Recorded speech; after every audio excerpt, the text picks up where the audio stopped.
Saga BLM. Okay, apa jadi kat kereta ni? Okay, so apa yang jadi dekat kereta ni?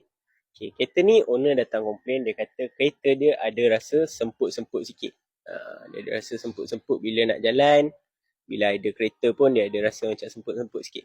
Okay, so kita check tengok problem dia tu tak besar tak rumit. Problem dia simple saja. Dia tak pernah tukar fuel filter. Okay, so ini fuel filter. Okay, so apa function fuel filter ni? Fuel filter ni akan tapis minyak petrol kita sebelum dia hantar ke kita punya injector, kita punya tempat firing piston, chamber piston kita. Okay, so apa yang berlaku? Fuel filter dia ni dah tersumbat. Okay, nak tengok sumbat dia tu macam mana? Jom, tunjuk cepat cerah sikit.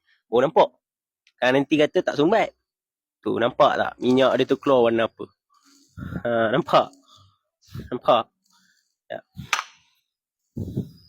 Dia kena kasar sikit baru keluar. Petrol biasa warna kuning. Ni warna hitam. Ni petrol ni. So bagi korang tukarlah fuel filter. Okay. So kalau korang ada masalah sama macam ni, apa-apa masalah lain, aircon ke, suspension ke, apa-apa pun lah, datang cari kita orang. Fizi Motorsport, Sami Tamun, Ipoh, Perak.